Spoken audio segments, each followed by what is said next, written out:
रामायण में जब रावण छल से सीता जी का हरण करने आया था, तो लक्ष्मण जी ने खतरा भांपते हुए सीता जी की रक्षा के लिए लक्ष्मण रेखा का निर्माण किया था।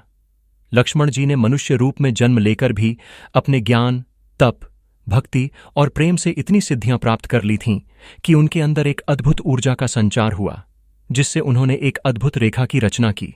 आइए विस्तार से जानते हैं रामायण में लक्ष्मण रेखा का अद्भुत रहस्य। दशहरा केवल राम और रावण के युद्ध की कहानी नहीं है, बल्कि दशहरा न्याय, अन्याय और नीति सिद्धांतों की कहानी भी है। रामायण की कहानी से हमें कई सीख मिलती हैं। रामायण हमें बताती है कि आप कितने भी ज्ञानी क्यों न हो, लेकिन अगर आप अन्याय करते हैं और अंधकार से भर जाते हैं तो विनाश होना निश्चित है। रामायण की कथा के अनुसार रावण ने केवल छल से सीता का अपहरण ही नहीं किया था, बल्कि सीता जी की अच्छाई और उनकी सरलता का लाभ भी उठाया था। एक तरफ सीता जी ने एक गरीब भूखे ब्राह्मण के वेश में आए रावण की मदद के लिए लक्ष्मण रेखा पार करके अपना वचन तक तो डट दिया। वहीं दूसरी तरफ रावण ने किसी की दया, सरलता और मनुष्यता का लाभ उठाया, जिसका दंड रावण को अंत में मिला। कई बार मन में सवाल आता है कि रावण इतना शक्तिशाली था तो लक्ष्मण रेखा पार क्यों नहीं कर पाया। आइए रामायण कथा में जानते हैं इसकी वजह और लक्ष्मण रेखा का रहस्य। रावण ने सीता जी का अपहरण करने के लिए अपने मामा मारीच की सहायता ली थी।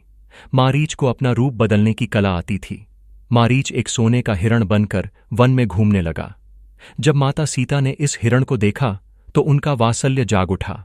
उन्होंने प्रभु श्रीराम से कहा कि वे उस हिरण को उनके पास लाए। प्रभु श्रीराम हिरण को पकड़ने के लिए उसके पीछे दौड़ पड़े। हिरण भागा जा रहा था और प्रभु श्रीराम उसके पीछे पीछे भाग रहे थे।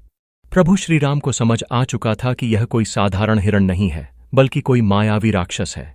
इसलिए उन्होंने सोचा कि इस राक्षस को यूं छोड़ देना सही नहीं होगा। प्रभु श्रीराम इस राक्षस की माया का अंत करने के लिए उसके पीछे दौड़ते रहे। आखिरकार प्रभु श्रीराम का तीर मारीच को लग गया।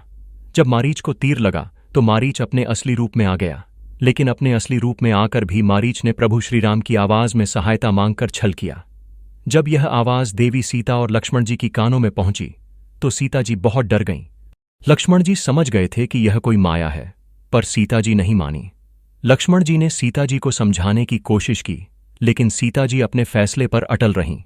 अंततः सीता जी के आदेश पर लक्ष्मण जी श्रीराम की सहायता के लिए निकल गए, लेकिन लक्ष्मण जी को देवी सीता की चिंता हुई कि अगर दोनों ही वन में चले गए तो कोई और मायावी राक्षस सीता जी को नुकसान पहुंचा सकता है।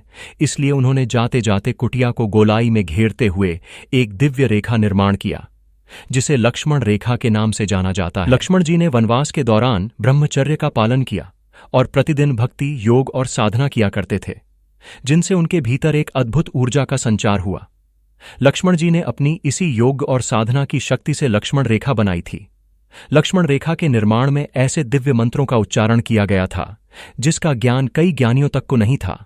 इसलिए लक्ष्मण जी की ऊर्जा और ब्रह्मांड की ऊर्जा के समावेश से बनाई गई रेखा बहुत ही अद्भुत थी।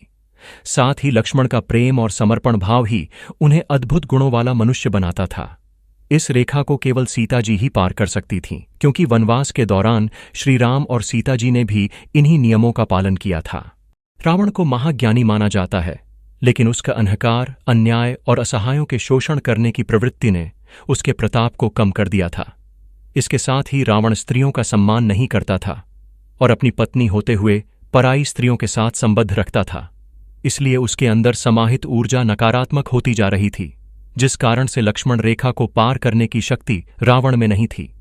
यही कारण है कि रावण भी यह बात जानता था कि अगर वो लक्ष्मण रेखा पार कर लेगा तो उसकी मृत्यु होना निश्चित है।